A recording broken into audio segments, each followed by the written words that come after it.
করবেন, আমি হেডলাইনে এই কথাটা রাখছি কেন, এটা আমাদের ভারতবর্ষ, এখানে কেউ জবরদস্তি বিশেষ করে মুসলমানেরা করে না। করে কি? আমরা জোর করে কি যে কোন মুসলিম এরিয়ায় গিয়ে অন্য বিধর্মের মানুষের উপরে জুলুম করে জবরদস্তি করে, পড়ো তুমি লা ইলাহা ইল্লাল্লাহু মুহাম্মাদুর রাসূলুল্লাহ, মুসলমান হতে হবে, এটা করি ভাই? করি না তো। আপনি মনে মনে ভাবছেন পৃথিবীতে এত ধর্ম, আল্লাহ বলছে ইসলাম ধর্ম এত উন্নত কেন, ইসলাম এই মতবাদটা এত উন্নত কেন, এটা আপনাকে গবেষণা করতে হবে, খুব ভালো করে বুঝবে। সমাজে একাধিক শ্রেণীর মানুষ আছে, আজকের আলেম ওলামাদের মুখ দিয়ে যদি কোনো ভুল ফতোয়া বেরিয়ে যায় বা ঠিক ফতোয়া বেরিয়ে যায়, এখন আবার মুফতি বড় বড় বার হয়ে গেছে, এরা আবার পাল্টা দিয়ে ওই ফতোয়াটাকে কাটিং করতে চায়। আমি বেশি ব্যাখ্যায় যাব না, খুব ভালো করে বুঝবেন। সুতরাং বেশি গেজাগেজি ইসলাম পছন্দ করেনি। কিন্তু ইন্দোনেশিয়া বলে একটি দেশ আছে, ইন্দোনেশিয়া মুসলিম কান্ট্রি, খুব ভালো করে বুঝবেন।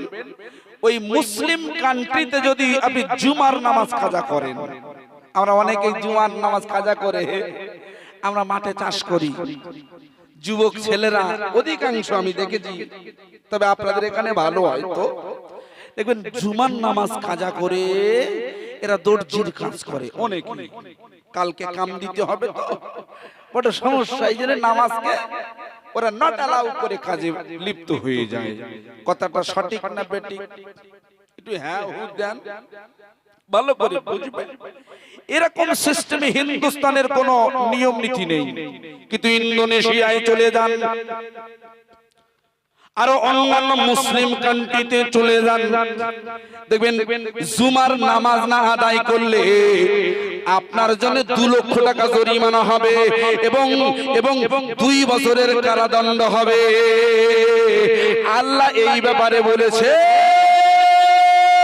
ওরে ইন্দোনেশিয়ার মানুষ শুনে রাখো, আমি আল্লাহ আমার ধর্ম দ্বীন, আমার ধর্ম ইসলাম, এই ধর্মে কেউ যদি জুমার নামাজ না পড়ে, ওক্তিয়া নামাজ না পড়ে, তাকে জবরদস্তি করা যাবে না। তবে হ্যাঁ, এটা আপনাকে করা যেতে পারে ওই মসজিদের জুমার দিনে নবী দিবসের মেহফিল থেকে, ইসালে সোয়াবের মেহফিল থেকে নামাজের বয়ানটা তার কানে পৌঁছে দাও, এতটুকুন পর্যন্ত আপনারা করুন, তারপরে তাকে ছেড়ে দিন। কারণ আমি আল্লাহ আমার পৃথিবীতে নামাজিদের অভাব না। আরো জোরে হয় না সুবহানাল্লাহ, জোর করা যাবে না। আমি নসিহত করতে পারি ভাই, আপনি চলে আপনার মাথায় জুলুম করা, আপনাকে প্রেসার করে আপনাকে নিয়ে যাব, এটা হতে পারে না। খুব ভালো করে বুঝবেন। এই জন্য ইসলাম ধর্মের মতবাদটা হলো উন্নত, শান্তি। এই জন্য শান্তি, যে শান্তির বাণী আমার আপনার নবী এনেছেন, জবরদস্তি করে ইসলাম জয় করেননি। অনেক ঐতিহাসিকবিদ বলেছেন নবী মুহাম্মাদের এক হাতে ছিল কোরআন আর এক হাতে ছিল তলোয়ার। এশালা মিথ্যাবাদী। আল্লাহ রাসূলের হাতে ছিল আল কুরআন, বাঁ হাতে তলোয়ার ছিল না। ছিল? খুব ভালো করে বুঝে নেন। গত নবী দিবসের রবিউলের আউয়ালের প্রথম দিকে 7 থেকে 8 তারিখের মধ্যে ফুরফুরা শরীফের পীরজাদা জুনাইদ সিদ্দিকীর একটি প্রোগ্রাম ছিল বাঁকুড়া জেলায়। বাঁকুড়া জানেন, বাঁকুড়া জেলায় প্রোগ্রাম করতে যাচ্ছেন হুজুর কেবলা আমার। খুব ভালো করে বুঝবেন, ফুরফুরা শরীফের অনেক হুজুর কেবলার গাড়িতে দেখবেন লালবাতি নীলবাতি আছে না, লালবাতি নীলবাতি নেওয়ার জন্য আবার উঠে পড়ে লাগে, আমার কেন লালবাতি হয় না, তোমরা একটু আমার লাল বাতি দিয়ে দাও, আমি একটু কলকাতায় প্যাপু করে যেতে চাই। আছে না অনেক পীরজাদা, খুব ভালো করে শুনবেন, এই রকম পীরজাদা নয়, ফুরফুরা শরীফের জুনায়েদ সিদ্দিকী ভাইজান, উনি নবীর মহব্বতে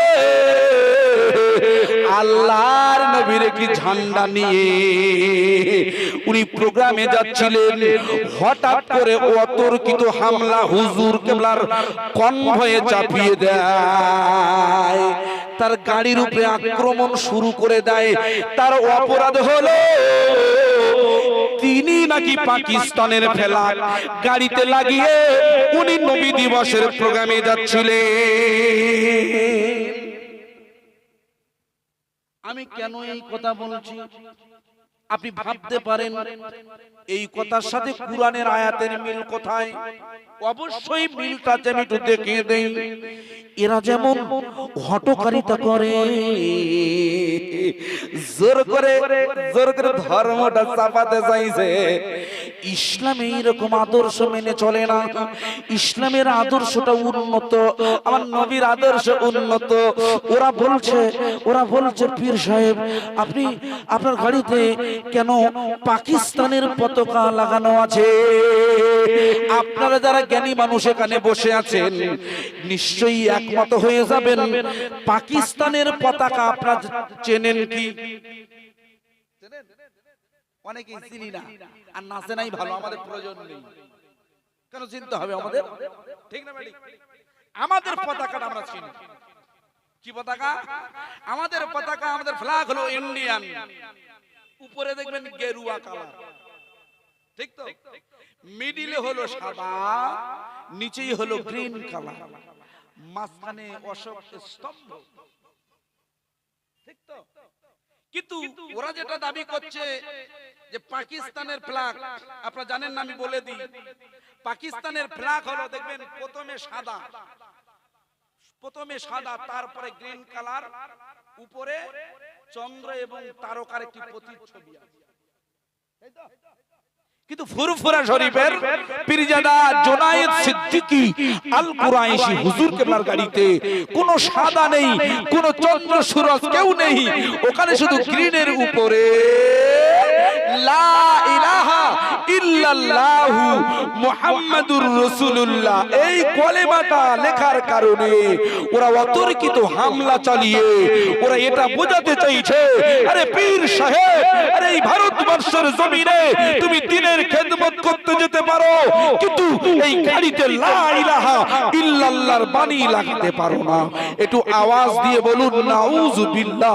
আমার আল্লাহ বলছে, আরে পৃথিবী, এই ভারতবর্ষ কোন নরেন্দ্র মোদীর নয়, কোন অমিত শাহের নয়, কোন শ্রীমতী মমতা ব্যানার্জির নয়, এই ভারতের মাটি, পৃথিবীর মাটি, গোটা পৃথিবীর জমিনের মালিক হলেন আমার আল্লাহ। এই জমিনের উপরে আমার আল্লাহর কর্তৃত্ব চলবে, আর তার নবীর আদর্শ লা ইলাহা ইল্লাল্লাহর বাণীটা দিকে দিকে হাওয়ার সাথে ভেসে ভেসে এই ভারতবর্ষ থেকে একাধিক দেশে ছড়িয়ে পড়বে। একটু আওয়াজ দিয়ে বলবেন না সুবহানাল্লাহ? আরো জোরে হয় না সুবহানাল্লাহ? আমরা প্রোগ্রাম দিয়েছি এই জন্য, আজকে এত আয়োজন, এটা কিসের জন্য? লা ইলাহা ইল্লাল্লাহর বাণীটা ছড়িয়ে দেওয়ার জন্য।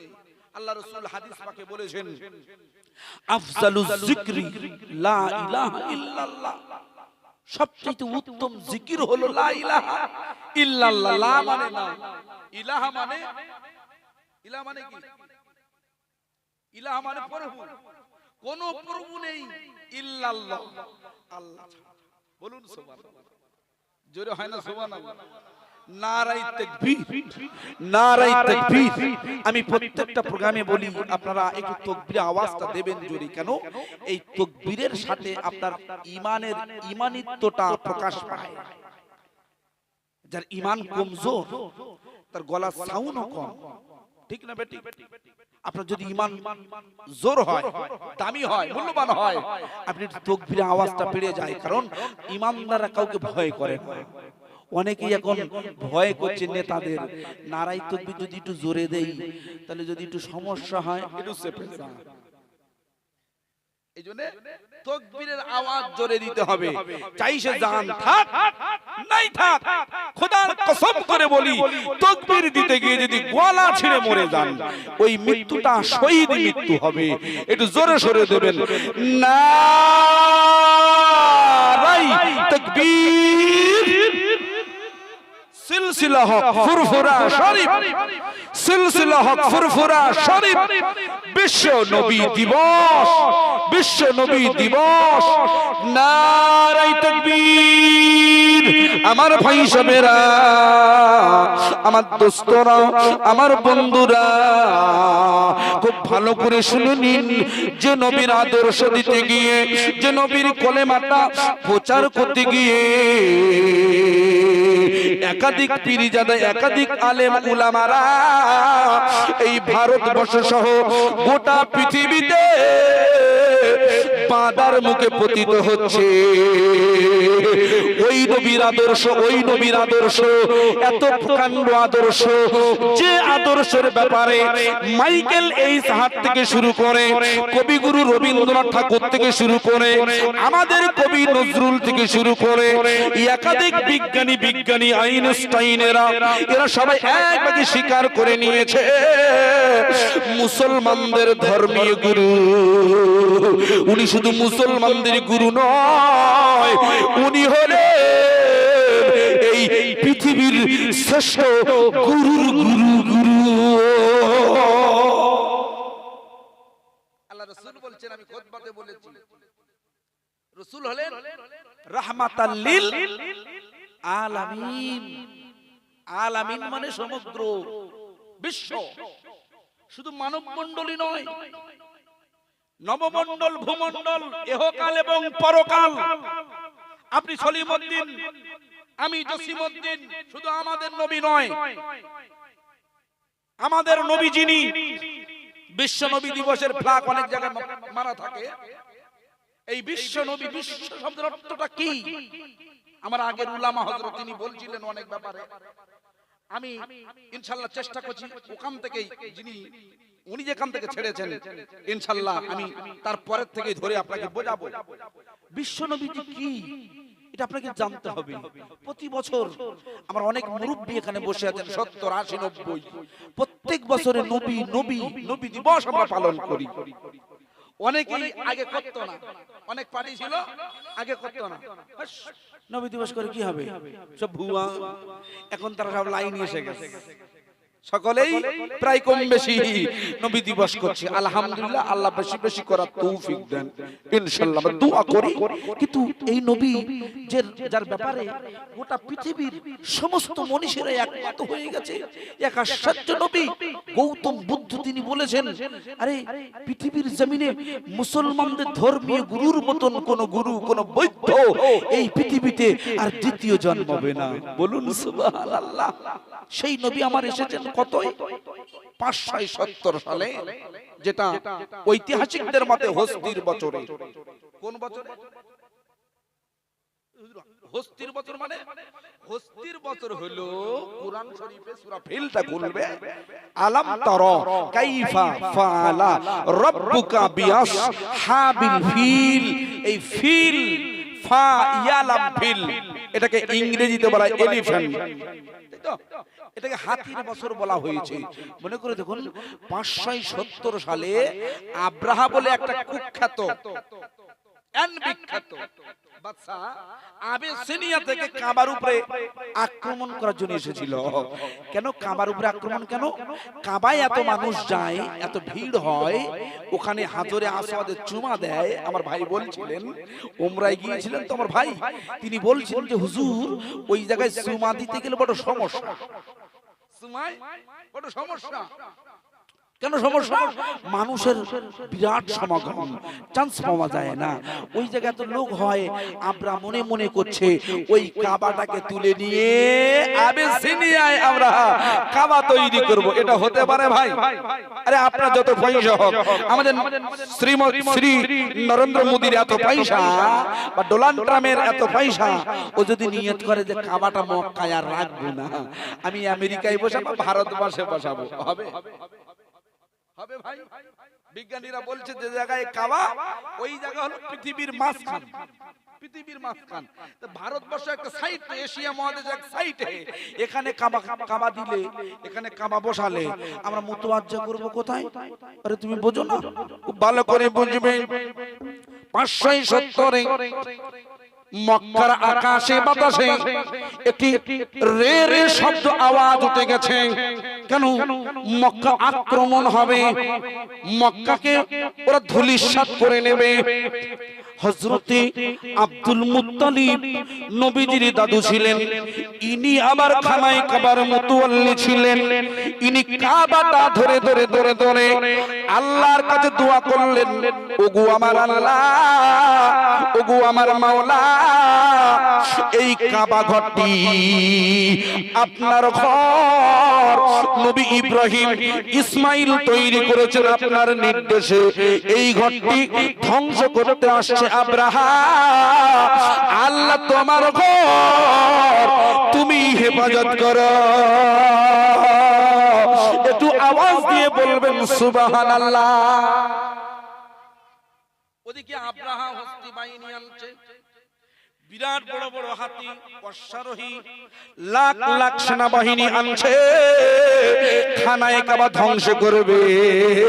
আমার আল্লাহ কোন হস্তি নয়, কোন মিসাইল নয়, এমন একটি পাখি ছেড়ে দিয়েছে যার নাম বলা হয়েছে আবাবিল। ওই আবাবিল পাখি দিয়ে লক্ষ লক্ষ লক্ষ লক্ষ সেনাবাহিনীকে ধ্বংস করে, মুখের কঙ্কর নামক মিসাইল দিয়ে তার ঘরটাকে আমার আল্লাহ তাআলা হেফাজত করে দিয়েছে। আর জোরে হয় না সুবহানাল্লাহ? নারাই তাকবীর। অনেকের মনে মনে প্রশ্ন হচ্ছে, হুজুর যদি খানায়ে কাবা আবাবিল যদি রক্ষা করে, তাহলে আমাদের বাবরিটা কেন করতে পারলেন না? সময়টা আসতে দেন, ইনশাআল্লাহ রাসূলের ভবিষ্যৎবাণী আছে গাজওয়াতুল হিন্দ, ওই ব্যাপারে আমি যাচ্ছি না। আমি যেটা আপনাকে বোঝাতে চাইছি, ওই 17 সালে হস্তির বছরে আল্লাহর নবীর আম্মাজান 12ই রবিউল নয় 11ই রবিউল আউয়ালের দিবাগত রাত, রাত্রে মা জননী পেটে সন্তান নিয়েছে। পেটটা বড় মৃদু মৃদু যন্ত্রণা করছে। সন্তানের একটু যন্ত্রণা হয়, সন্তানের একটু অসুবিধা হয়। উনি যন্ত্রণা করতে করতে ওনার কুড়ে ঘরে উনি আরামে চলে গিয়েছে। আমার ভাই সাহেবেরা, আমার বন্ধুরা, এই জায়গাটা একটু ভাবুন, ভালো করে লক্ষ্য করে শুনে নিন, শুনে নিন, শুনে নিন। আল্লাহর নবীর আম্মাজান মা আমিনাতুজ যোহরা উনি ঘুমিয়ে ঘুমিয়ে স্বপ্ন দেখেন, ওই আসমানের পূর্ণিমার চন্দ্র যেন আমার কোলের কাছে এসে ধরা দিয়েছে।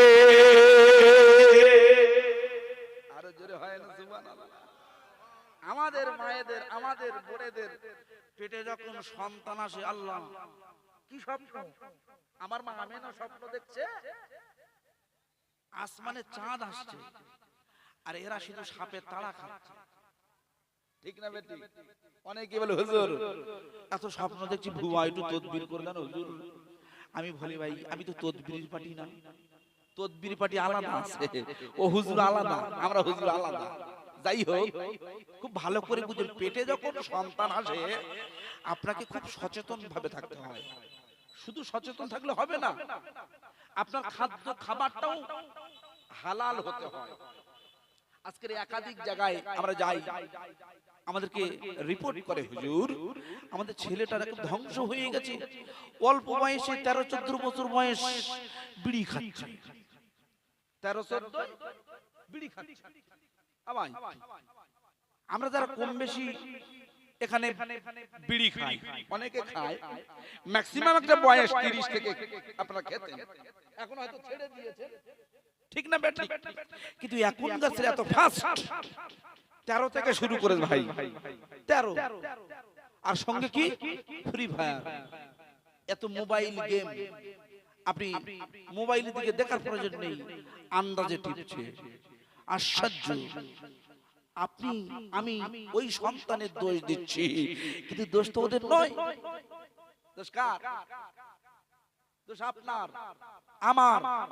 কি করে আপনি প্রশ্ন করতে পারেন, কি করে হুজুর আমার দোষ কোথায়? আপনার দোষ, আপনার মায়ের দোষ, সন্তানের মায়ের দোষ। সন্তান পেটে এলে দোলনায় বসে বসে মা জননী উনি মোবাইল 5G মোবাইল দেখে দেখে টিকটক দেখে। ওই মা জননীটা সন্তান পেটে এলে বেশি বেশি নড়াচড়া করতে পারে না, ওই মোবাইলে বসে বসে স্টার জলসা দেখে। স্টার কি করবে? সংসার ভাঙা যায় কি করে? একটু ট্রেনিং দিন। ননদের সাথে কি করে ঝগড়া করতে হবে, শাশুড়ি কি করে জ্বালা যন্ত্রণা দিতে হবে, শ্বশুর নামাজি সহ্য হয় না, কি করে বেনামাজি করানো যায়। বৌমা আমার হেদলায় বসে বসে মোবাইলে শিখছে। ঠিক না বেটি? একটু জোরে হ্যাঁ দেন। এটাই বর্তমান কিন্তু চলছে বাজারে, খুব ভালো করে শুনবেন। বড় পীর আব্দুল কাদের জিলানী হুজুর রহমাতুল্লাহ আলাইহি উনি মাদ্রাসায় ভর্তি হয়েছেন। হুজুর বলছে, হুজুর কেবলা বলছেন, বাবা তুমি পড়ো আলিফ, আলিফ বা তা সা পড়ো বাবা। কিন্তু উনি পড়ছেন আলহামদুলিল্লাহ রাব্বিল আলামিন। সুবহানাল্লাহ বলেন। এই খোকা, আরে তুমি আলিফ জানো না, বা জানো না, তুমি আলহামদু জানলে কি করে? বলে হুজুর বিয়াদবি মাফ করেন। মানে কি? এখানে আমার বিয়াদবি হলো। বলে হুজুর আমি আব্দুল কাদের, আমি এখনো জিলানী হইনি, তবে হবে ইনশাআল্লাহ। আমি আব্দুল কাদের, আমার মা জননী মা ফাতেমাতুজ জোহরা উনি যখন আমাকে পেটে আনলেন, পেটে উনি দোলনায় বসে বসে আলহামদুলিল্লাহি রাব্বিল আলামিন এক পারা, দু পারা, তিন পারা করে প্রায় 18 পারা পর্যন্ত উনি বসে বসে পড়তেন। আমি আব্দুল কাদের, আমি পেটের ভিতরে বসে বসে আমার মায়ের কণ্ঠের কুরআনের আওয়াজটা শুনে শুনে আমি পেটের ভিতরে বসে আমি এক পারা নয়, দু পারা নয়, টানা 18 পারা পর্যন্ত মুখস্থ করে নিয়েছি। আরো জোরে হয় না সুবহানাল্লাহ, নারে তাকবীর। আর আমাদের ছেলেদের মায়েরা, এরা পেটের ভিতরে যখন সন্তান থাকে, এরা মোবাইলে টিকটকে স্টার জলসা দেখে। ও যখন পৃথিবীতে বার হবে, ও কোরআন ধরবে না মোবাইল ধরবে? ভাই ভালো করে বুঝবেন এই জায়গায় আমার বন্ধুরা। সুতরাং মা আমিনাতুজ জোহরা উনি স্বপ্ন দেখেছেন, আমি আমার কোলের কাছে যেন আসমানের পূর্ণিমার চাঁদ ঝলমল ঝলমল করছে, ধরা দিয়েছে। কিতাবে যদি ইবনে হিশামটা খুলে দেখবেন বন্ধু, ঐতিহাসিক কিতাব ইবনে হিশামে বলা হয়েছে আম্মা জানের ঘুমটা ভেঙে গেল। ঘুমটা উনি যখন ঘুম ভেঙে দেখছেন আমার কুড়ে ঘরটা যেন আলোয় আলোকিত হয়ে গিয়েছে। আমার ঘরটা আলোয় আলোকিত হয়ে যায়। আমরা এত সন্তান জন্ম দিচ্ছি, আমাদের ঘর আলো হয় না, টিউব লাইট লাগাতে হয়, অন্ধকার ল্যাম্প ধরা। ঠিক না বেটি? মাল সাই করে আবার কি রাখে ওটা, কি আগুন দিতে হয়। এরকম বিক্ষিপ্ত সব নিয়ম কানুন রয়েছে আপনাদের, ইসলাম শরীয়তে এগুলো নেই। যাই হোক, এগুলো দিতে হয়, দেন আপনারা। কিন্তু মা আমিনাতুজ জোহরা উনি আশ্চর্যজনিত হয়ে বললেন, আমার ঘরটা আলো কেন, ইলেকট্রিক নেই তো। উনি অবাক হয়ে এদিক ওদিক তাকাতে তাকাতে দেখছে তার কোলের কাছে যেন নূরের দলা শোয়ানো আছে। বলুন, আরো চিল্লে হয় না সুবহানাল্লাহ? মা আমেনা বলছে আমার সন্তানটা যেন নূর, একেবারে আলো দলা যেন। খুব ভালো করে বুঝবেন এই জায়গায় রাসূলুল্লাহর আম্মা জান মা আমিনাতুজ জোহরা উনি বলছেন আমার ছেলেটা যেন আলোর তোলা। এই ব্যাপারে পৃথিবী বিখ্যাত মুফাসসির হযরত ইমাম জালালউদ্দিন সুয়ুতী রাহমাতুল্লাহ আলাইহি উনি তার তাফসীর গ্রন্থ তাফসীরে জালালাইন শরীফে উল্লেখ করেছেন। পারাটির নাম হলো 15, সূরাটির নাম হলো মায়েদা। আল্লাহর কোরআন শরীফ বলছে কদ জাআকুম মিনাল্লাহি নূরুন ওয়া কিতাবুম মুবিন। আল্লাহ বলছে মানবের কল্যাণের জন্য আমি দুটো জিনিস পাঠিয়েছি, এক নম্বর নূর আর দুই নম্বর কিতাব। কিতাব মানে হলো আল কুরআন, আর নুন ওয়া নূর, এই নূরের ব্যাখ্যা জালালউদ্দিন হুজুর বলেছে এই নূর মানে হলো আল্লাহর নবীর নূর। আর আমাদের অনেকের প্রশ্ন, আরে নবী নূর হবে কেন? উনি তো মাটি। আপনি মাটি, আমি মাটি, কিন্তু রাসূলুল্লাহ মাটি নয়, উনি নূর। মা আম্মা জান হযরত আয়েশাতুল হুমায়রার একটি হাদিস উনি বর্ণনা করেছেন, আমার বাড়িতে রাসূলুল্লাহ এসেছেন, আমার বাড়িতে রাসূলুল্লাহ এসেছেন, আমি হুজুরকে একটু আদর করে ওড়না দিয়ে বেষ্টন করে ফেললাম, হুজুরকে যেতে দেব না। স্বামী তো, মা আয়েশার স্বামী হলেন আমার রাসূলুল্লাহ, যেতে দেব না। কিন্তু রাসূলুল্লাহ দিনের খেদমতে যাবেন, উনি যেতে লাগলেন, কোনো বাধাগ্রস্ত হলেন না। উনি অবাক হয়ে যাচ্ছেন, আশ্চর্য, আমার ওড়না দিয়ে বেষ্টন করা, কিন্তু হুজুর চলে গেলেন কি করে? হুজুর পুরো নূর সাল্লাল্লাহু আলাইহি সাল্লাম বলছে আয়েশা শোনো, আরে তুমি আমার ওড়না দিয়ে আটকাতে পারো না, কারণ আমি রাসূলুল্লাহর নূরের তৈরি। বলুন, আলোকে এই কাপড় দিয়ে বাঁধা যায়? আলোকে তো বাঁধা যাবে না। খুব ভালো করে শুনবেন, আল্লাহর নবী জগৎগুরু বিশ্বগুরু হুজুর আমার মদিনা শরীফের মসজিদে বসে আছে।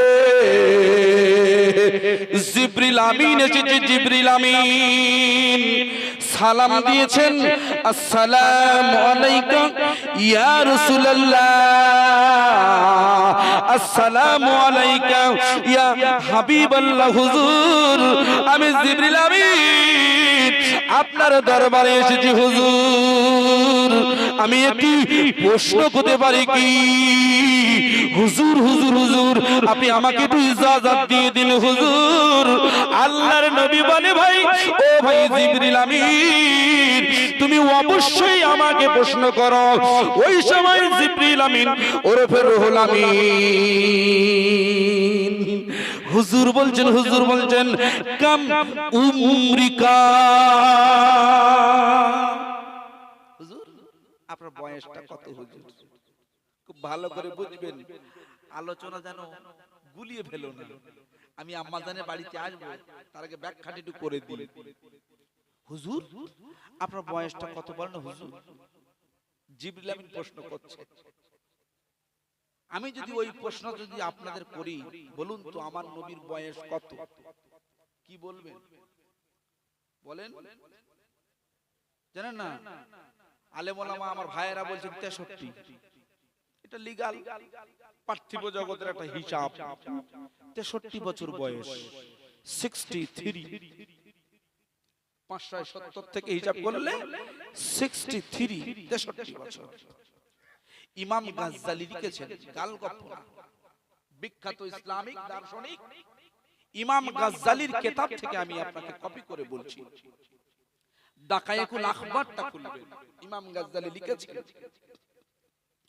আল্লাহর নবী আনসার দিচ্ছেন। কি আনসার দিচ্ছেন?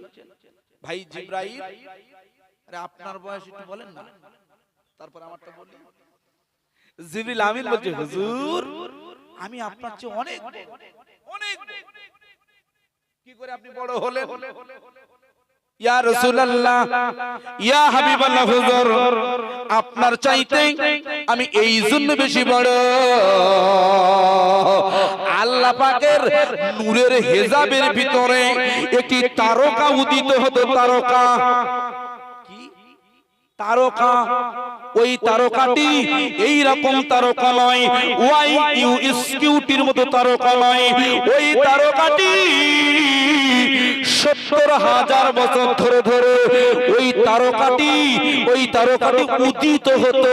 আমার 70,000 বছর ধরে ধরে ওই তারকাটি অস্তমিত চলে যেত। আমার বন্ধুরা, আল্লাহর ফেরেশতা জিবরিল আমিন ওরফে রুহুল আমিন বলছেন, হুজুর ওই তারকাতে আমি 72,000 বার দেখেছি। যে তারকাটি উঠতে আর ডুবতে প্রায় 140,000 বছর সময় লাগতো, এই তারকাটি আমি 72,000 বার দেখেছি। কতটা বয়স তাহলে জিবরিল আমিনের। আল্লাহ রাসূল বলেছেন, ভাই আপনার বক্তব্য শেষ হয়েছে? জি হুজুর হয়েছে। আল্লাহ রাসূল বলছেন, কিতাবের রেফারেন্স দাকাইকুল আখবারটা খুলবে। লা কুল্লি শাইইন, যখন কিছু ছিল না আপনি ছিলেন না, এই আকাশ ছিল না, জমিন ছিল না, আমাদের নরেন্দ্র মোদি, মমতা ব্যানার্জি কেউ ছিল না, মানুষ তৈরি হয়নি, জিন্দাতিও হয়নি। আল্লাহ পাকের ইশকের ঝংকার, আল্লাহই আল্লাহ, ইশকের ঝংকারে একটা নূর নির্গত হয়। ওই নূরটা হলো আমার আপনার নবীর নূর। জোরে বলবেন না? আরো জোরে হয় না সুবহানাল্লাহ? আমার নবীর নূর তৈরি হচ্ছে আমার আল্লাহর নূর থেকে। খুব ভালো করে শুনে নেন আমার প্রিয় ভাই সব, তরুণ তরুণ নওজোয়ানেরা, আপনারা নবী দিবস দিয়েছেন বিশ্ব নবীর স্মরণে। অবশ্যই নবী সম্পর্কে আপনার আলোচনাটা শুনতে হবে, কারণ পৃথিবীতে এই রকম আলোচনা, এই রকম ব্যক্তিত্বের আলোচনাটি পৃথিবীর অন্য কোন ব্যক্তির আলোচনা বললে আপনার ভালো লাগবে না। আপনার আমার বিশ্ব নবীর আলোচনাটি একবার নয়, দুইবার নয়, হাজার হাজার বার যদি একই স্টেজে বলা যায়, তবুও ঈমানদার মুমিনেরা এক সেকেন্ডের জন্য অদ্বৈত হয় না। ঠিক না বেটি? সূরা ফাতিহা ইমাম সাহেবরা প্রতিদিন পড়ে, আপনারাও পড়েন, কিন্তু বিরক্তি হন আপনারা? হন না? কুরআন যত শুনি আপনার ভালো লাগে। আল্লাহর নবী জগৎ গুরু বিশ্বগুরু, আল্লাহর নবী জগৎ গুরু বিশ্বগুরু। নবী আমার বলছেন, ভাই জিবরিল শোনো, ও ভাই জিবরিল শোনো, আমার আল্লাহর নূর থেকে আমি নবী মুহাম্মদের নূরটা তৈরি করে ময়ূরের আকার দিয়েছেন আল্লাহ। ওই নূরটা ময়ূরের মতো দেখতে, ওই ময়ূরের আকারে দিয়ে মতি দিয়ে পর্দা করে সাজারাতুল ইয়াকিনে আমার আল্লাহ 70,000 বছর রেখে দিয়েছে। আর ওই 70,000 বছর পরে আমার নূর থেকে বিশ্ব বিশ্ব বিশ্ব বিশ্ব যত নবী এসেছে, আদম থেকে শুরু করে ঈসা রুহুল্লাহ পর্যন্ত লক্ষ লক্ষ নবীদের নূরগুলো আমার নূর থেকে আল্লাহ তৈরি করে দিয়েছে। আমরা সকলে মিলে আল্লাহর দরবারে সেজদা বনত হয়েছি আল্লাহর শুকরিয়া অর্থে। তখন কিছুই ছিল না বন্ধু। ভাই জিবরিল আমিন, তোমার চাইতে আমার বয়সটা বেশি, জোরে বলবেন সুবহানাল্লাহ। সুতরাং আমার নবী হলেন নূরে নবী। আমার নবী, জোরে বলুন। নূরে মোহাম্মদ নবী, নূরে মুস্তাফা নবী, নূরে আহমদ নবী, এই নবীর আলোচনা ইনশাআল্লাহ আমরা ইমানদার মুসলমানেরা বেশি বেশি পছন্দ করি। যারা নবীর দুশমন, যারা নবীর শত্রু, এরা নবীর আলোচনা পছন্দ করতে পারে না, নবীর আদর্শ পছন্দ করতে পারে না, নবীর আনা হাদিসের বাণীটা পছন্দ করতে পারে না। আল্লাহ রাসূল গলা ফাটিয়ে ফাটিয়ে চিল্লিয়ে চিল্লিয়ে মদিনার মসনদ থেকে বলেছে, হে মদিনাবাসী, শুধু মদিনাবাসী নয়, হে পৃথিবীবাসী, তোমরা হারামকে বর্জন করো, হালালকে আঁকড়ে ধরো, সুদ খেও না, ঘুষ খেও না। আমরা সমাজের প্রত্যেকটা স্তরে নবী দিবসে 500 টাকা 1000 টাকা চাঁদা দিয়ে তারপরের দিন বন্ধন থেকে লোন তুলছি 1.5 লক্ষ টাকা। ঠিক না বেটি ভাই? নবী দিবসে চাঁদা আবার ওই টাকা থেকে দেয় মাঝে মধ্যে। আমাদের বলে হুজুর এত নবী দিবসে এলাকায় সুদ তো কমে না। প্রত্যেকটা জায়গায় একই অবস্থা। আল্লাহু আকবার। রাসূলুল্লাহ কি সুদ খাওয়ার ব্যাপারে বলেছেন না না খাওয়ার ব্যাপারে? জেনা করার ব্যাপারে বলেছেন না না করার ব্যাপারে বলেছেন? সমাজে সব যত পরক্রিয়া চলছে, পরক্রিয়া চলছে না চলে না? আশ্চর্য। আমি আমি আমার জীবনে একটা বউ হয়েছে, একটা বউ। ভাই আমার আলোচনায় রাগ করছে না তো? ভালো করে শুনবে। জীবনে একটা বিয়ে করেছি, তো বউকে যদি একটা 5G মোবাইল না দেবো তাহলে দিলামটা কি? অন্তত একটা মোবাইল নাও বউ। আমি কলকাতায় থাকি, ব্যাঙ্গালোরে থাকি, আমি সৌদিতে থাকি, আমেরিকা, ওখান থেকে ভিডিও কলে তোমার একটু তোমার চাঁদ মুখটা একটু দেখ। বুঝতে পারেননি? আপনাদের আমলে ছিল না। তারপরে এত বাচ্চা কাচ্চা দিয়ে আল্লাহ দিয়েছে, আর এরা এত চাঁদ মুখ দেখে শালা 20 বছরে 2টো বাচ্চা। ঠিক না বেটি? তো তোরা এত দেখা দেখি করলি, তো হলোটা কি? আমার মুরব্বীরা বেশি দেখিনি, কিন্তু বছরে একটা করে, 10 বছরে 10টা উম্মতের সংখ্যা বেড়ে গেছে। আল্লাহ রাসূল ভাই খবরদার, ওই যে কি বলে, আমি আর বলছি না, যেহেতু নবী দিবসের প্রোগ্রাম, তো তোমরা ওই ট্যাবলেট গুলো খেও না। আর এরা সব জাকিয়ে টাল করে রেখে দিয়েছে। শরিয়াতের একটা ভাষায় রয়েছে আজলের ব্যাপার, আলেম ওলামা ওরা বেশ ভালো বুঝবে, আমরা বুঝেন না তো আজল। আমি ওই ব্যাপারটা বলছি না। প্রিয় ভাই, মোবাইল বউ দিবেন না, অনুরোধ করছি। যদি বিশ্বাস না হয় পা দুটো দেন, আমি ধরবো। মোবাইল দিলে কি হয়? এটা দক্ষিণ 24 পরগনা, তাই তো? জীবনতলা থানা তো? উত্তর 24 পরগনার উত্তর বারাসাত। দেখবেন বারাসাত লোকসভা না বিধানসভা এরিয়ায় গত বছরে 1 বছরের পরিসংখ্যানে প্রায় 500টা গৃহবধূ পলাতক। বাড়ির আই বুড়ো মেয়ে নয়, গৃহবধূ, বউ, 2টো বাচ্চা, 3টে বাচ্চা। সবাই, আমি ভুল বলছি না ঠিক বলছি? আপনারা বলেন, প্রত্যেকের হাতে ছিল মোবাইল।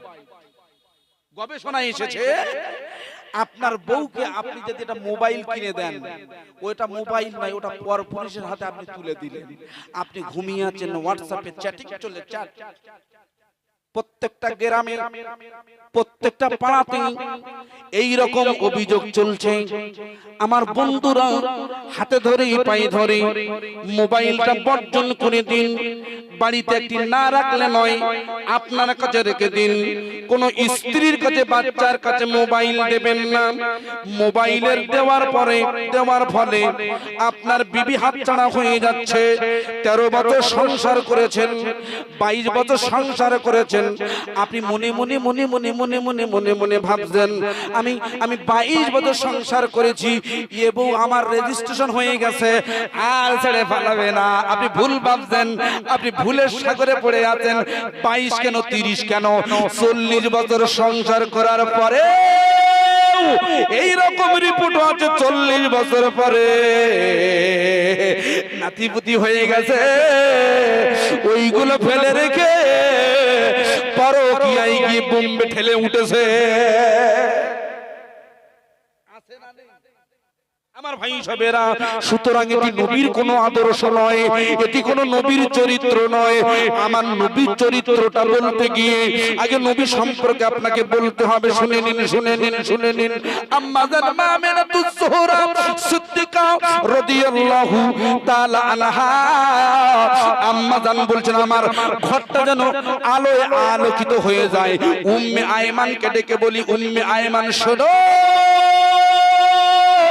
ও উম্মে আয়মান শোনো, শোনো, শোনো, শোনো, শোনো। আমার স্বামী তো নেই, আমার স্বামী মারা গেছে, আমার শ্বশুরজি কাবায় শুয়ে আছে। হযরত আব্দুল মুত্তালিবকে খবর দিয়ে আসো, খবর দিয়ে আসো।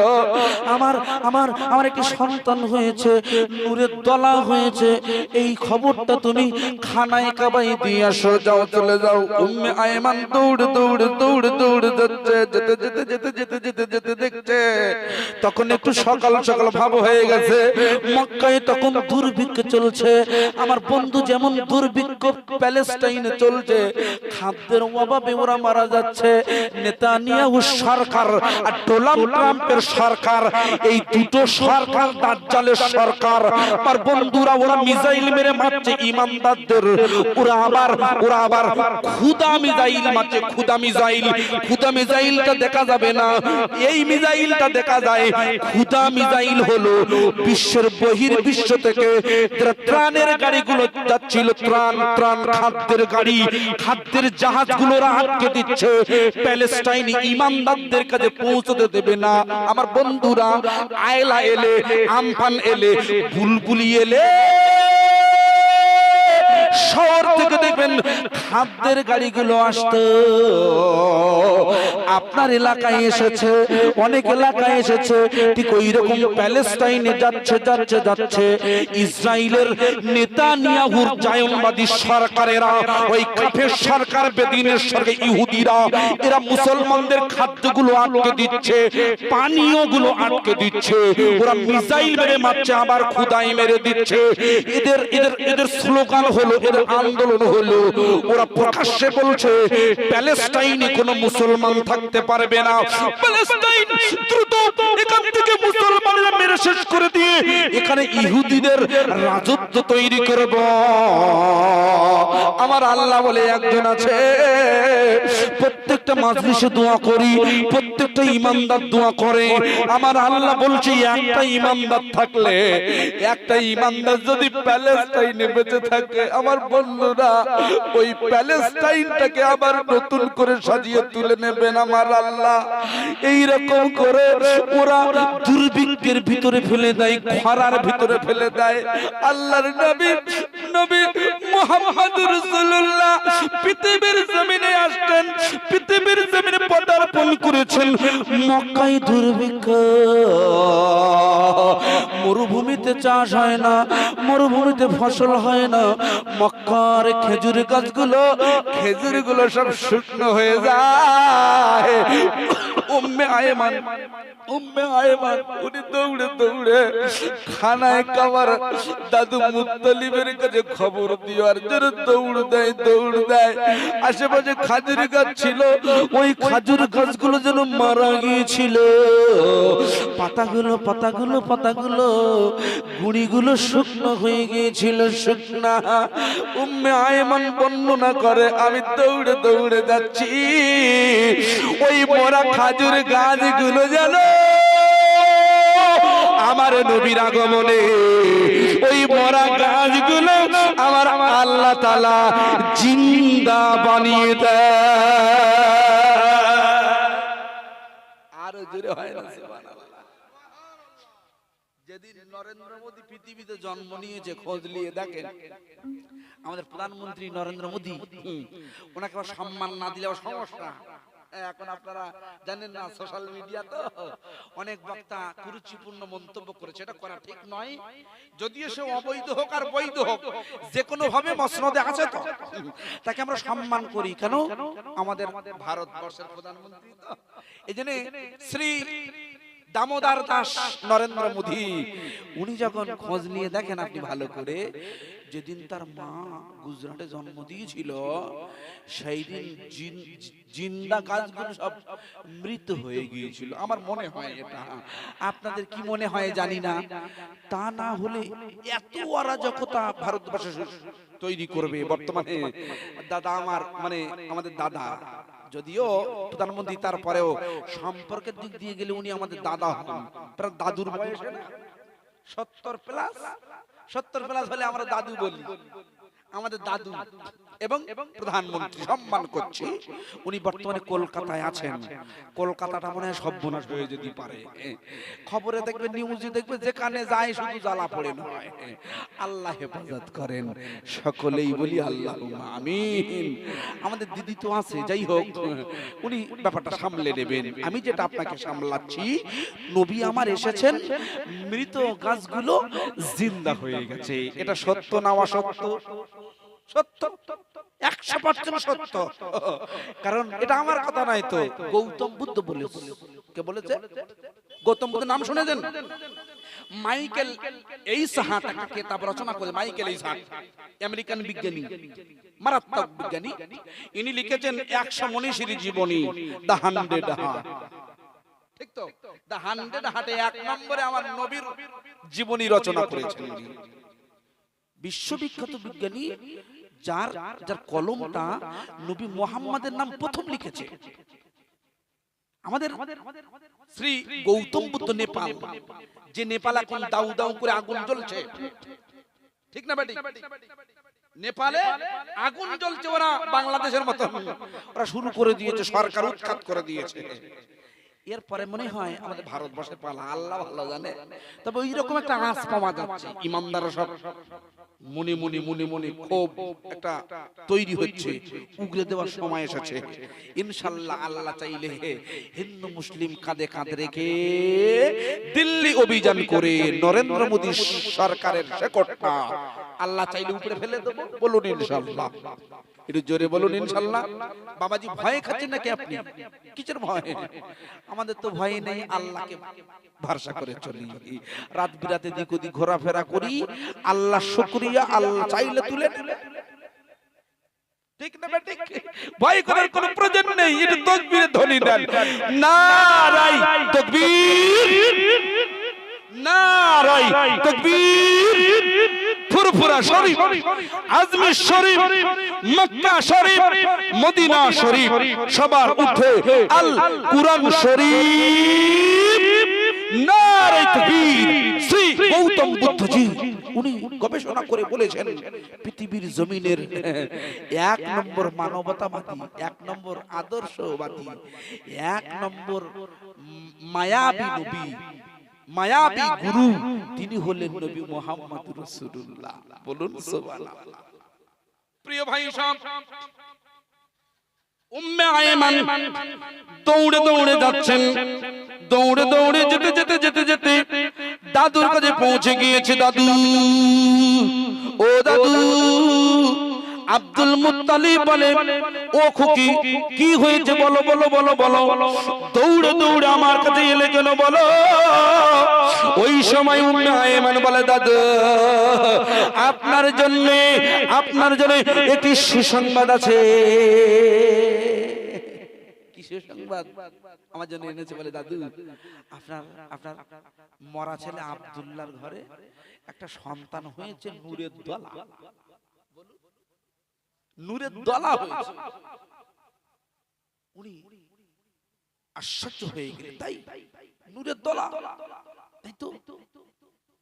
কি করে আশ্চর্য হলেন এই জায়গাটাই ভালো করে বুঝবেন। উনি আশ্চর্য হলেন কেন? এখান থেকে 6 মাস আগে আব্দুল মুত্তালিব বলছেন, এখান থেকে আমি 6 মাস আগে খানায় কাবার মাতোয়াফে নয়, খানায় কাবার চাতওয়ালে শুয়ে আছি। যদিও কাবাটি হাইজ্যাক হয়ে গিয়েছিল। হাইজ্যাক মানে আপনার কোনো নিয়ন্ত্রণ থাকবে না, মাঝে মধ্যে প্লেন হাইজ্যাক হয়ে যায়, প্লেন বা বাস হাইজ্যাক হয়ে যায়, সন্ত্রাসীরা ওরা বন্দুক নিয়ে প্যাসেঞ্জারদের ঘাড়ে মাথায় ঠেকিয়ে রাখে। যিনি পাইলট থাকেন তাকে বলে যেখানে যেতে বলে তাকে সেখানেই যেতে হয়, এটাকে ইংরেজিতে হাইজ্যাক বলা হয়। ঠিক ওই রকম করে কাবা শরীফটা হাইজ্যাক হয়ে গিয়েছিল। কারা হাইজ্যাক করেছিল? পৃথিবী বিখ্যাত মসজিদ মুসলমানদের নয়নের মণি ওই কাবাটি আবু জাহেলদের নেতৃত্বে হাইজ্যাক করে নিয়ে ওই কাবার ভিতরে সব মূর্তি ঢুকিয়ে দিয়েছে, পুতুল ঢুকিয়ে দিয়েছে। ওরা পুতুল ঢুকিয়ে দিয়ে কাবার অস্তিত্ব, কাবার ঐতিহ্যটা নষ্ট করে দিয়েছে।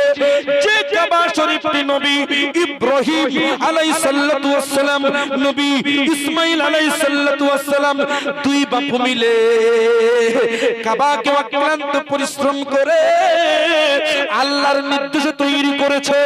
এই কুরাইশরা এরা প্যালেস্টাইন থেকে, ওরা ওখান থেকে আল্লাহর নবীর জন্মের প্রায় 800 বছর আগে যিনি প্রথমেই প্রিয়র বলে এক ব্যক্তি, কুরাইশরা এরা প্রথমেই কাবার অঞ্চলে গিয়ে বসবাস করতে করতে করতে করতে আমার নবীর প্রায় জন্মের 200 বছর আগে থেকে ওই কাবাটি হাইজ্যাক হয়ে বংশ পরম্পরায় আবু জাহেলের পূর্বসূরি খানায় কাবাটাকে হাইজ্যাক করে ওখানে মূর্তি ঢুকিয়ে দিয়েছে। ওই মূর্তিদের ভিতরে এক নম্বর হুবাল, আর হুবালের পায়ের তলায় শুয়ে আছেন আব্দুল মুত্তালিব। উনি শুয়ে শুয়ে শুয়ে শুয়ে উনি বলছেন আমি 6 মাস আগে শুয়ে আছি, শুয়ে আছি, শুয়ে আছি, শুয়ে শুয়ে শুয়ে শুয়ে আমি খোয়াব দেখছি, আমি আমি আমি স্বপ্ন দেখছি। এই খানায় কাবার মাতওয়াব থেকে একটি নূরের গাছ উদিত হয়েছে। নূরের গাছ উনি স্বপ্ন দেখছেন, দেখছে গাছটি একেবারে মাতওয়াব, যেখানে হাজিরা গিয়ে দৌড়দৌড়ি করে, তাওয়াফ করেন, পাথর দিয়ে এখন আলিশান ব্যাপার। সেই যুগে পাথর ছিল না। গাছটা বাড়ছে বাড়তে বাড়তে তার ডালপালা বাড়তে বাড়তে বাড়তে বাড়তে এমন পর্যায়ে গেছে গোটা পৃথিবীতে তার ডালপালাটা ছড়িয়ে ছিটিয়ে যায়। তার ডগাটা, তার মাথাটা একেবারে আকাশচুম্বী। বলুন সুবহানাল্লাহ, জোরে হয় না সুবহানাল্লাহ? আব্দুল মুত্তালিব স্বপ্ন দেখেছেন এই নূরের গাছটা একেবারে আকাশচুম্বী। উনি দৌড় দিলেন ওয়ারাকা বিন নাওফেলের, ওয়ারাকা বিন নাওফেল চেনেন আপনি? বিশ্ব বিখ্যাত স্বপ্নের ব্যাখ্যাকারী ওয়ারাকা বিন নাওফেল।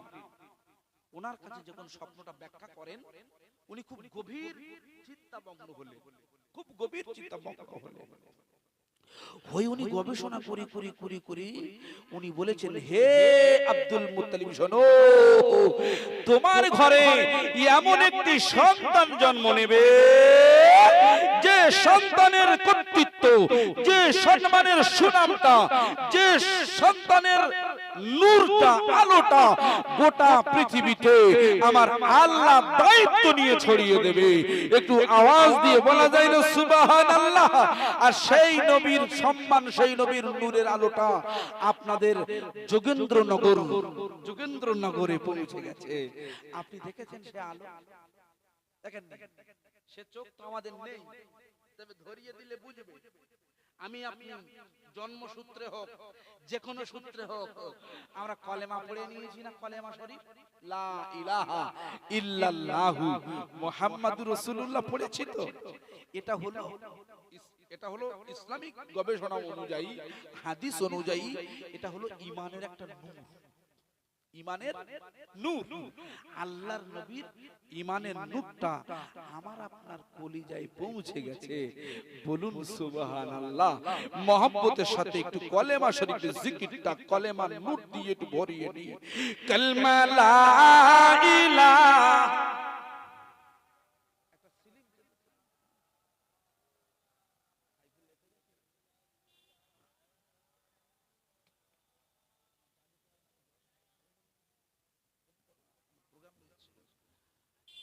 আবার আপনাদের গলায় সমস্যা হয়েছে, একটু চা খাবেন? আমাকে বলছে হুজুর চা খান, আমারটা আপনাদের দিয়ে দেই, একটু জোরে দেবেন প্লিজ। কালমা লা ইলাহা মোহাম্মত লা ইলাহা লা ইলাহা ইল্লাল্লাহু মুহাম্মাদুর রাসূলুল্লাহ। নবী গেলেন আরশে, নবী গেলেন আরশে, স্বাগতম দিলেন ফারিস্তে। আমার আল্লাহ হলেন হেল্লা। যোগেন্দ্রপুর জীবনতলা থানার অন্তর্গত খুবই নামি দামি জ্ঞানী গুণী রসুলের আশিক আল্লাহ পাকের খাস বান্দাগণেরা, পর্দার আড়ালে সুনাম ধন্য মায়েরা, শুধু ইমাম সাহেব জি, সকলকে আমি মাহফিলের তরফ থেকে বিশ্বনবীর স্মরণে খুবই আনন্দ চিত্তে, যেহেতু নবী পাকের জন্মের মাস,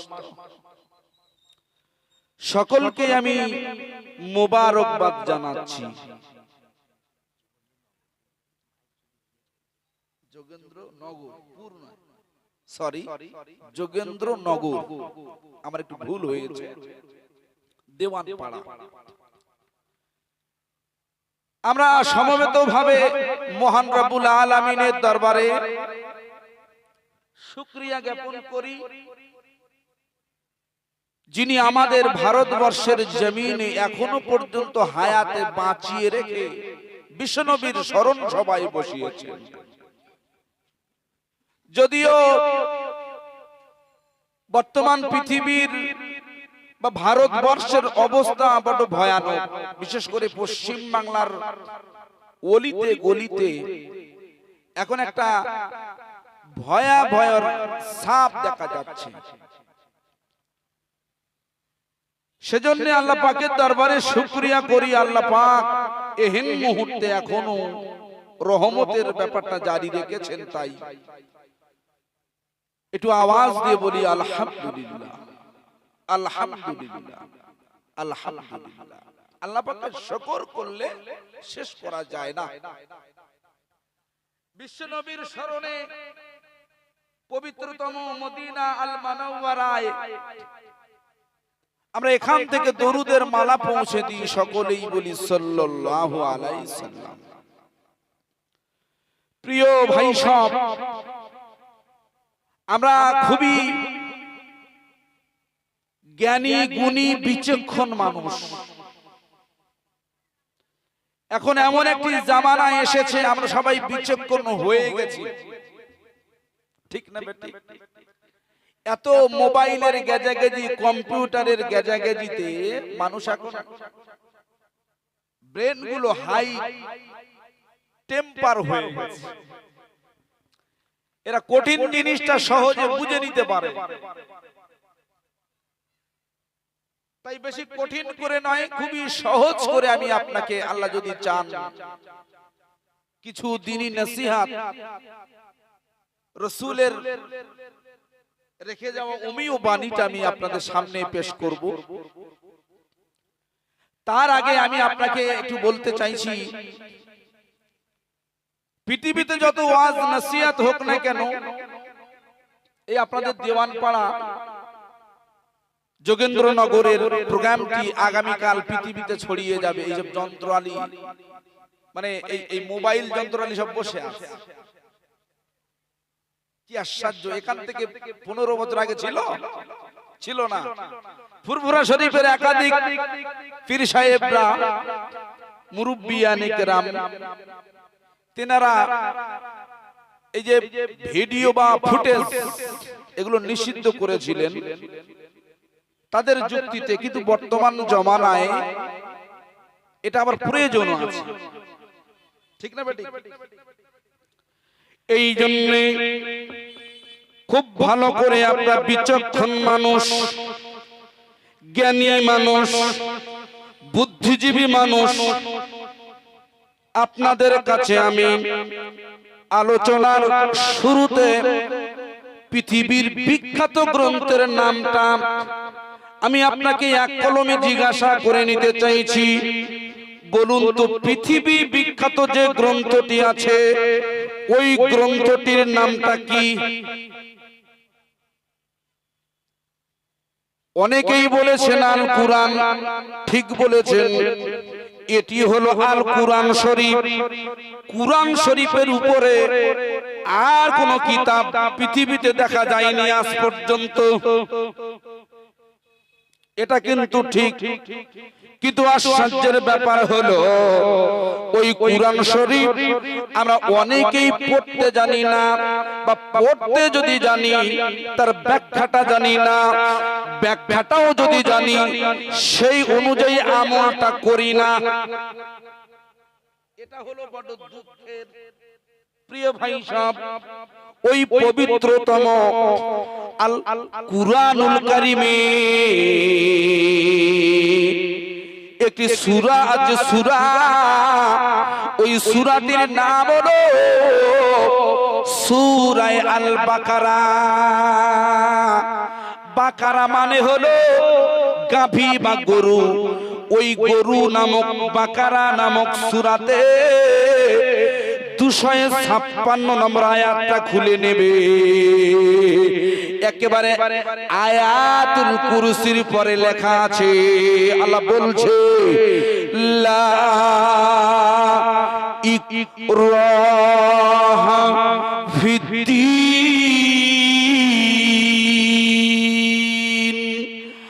আল্লাহ বলেছে ধর্মের ব্যাপারে, দ্বীনের ব্যাপারে তোমরা বেশি জবরদস্তি বা গেজাগেজি করো না। ধর্মের ব্যাপারে, দ্বীনের ব্যাপারে কোনো জবরদস্তি করা যাবে না।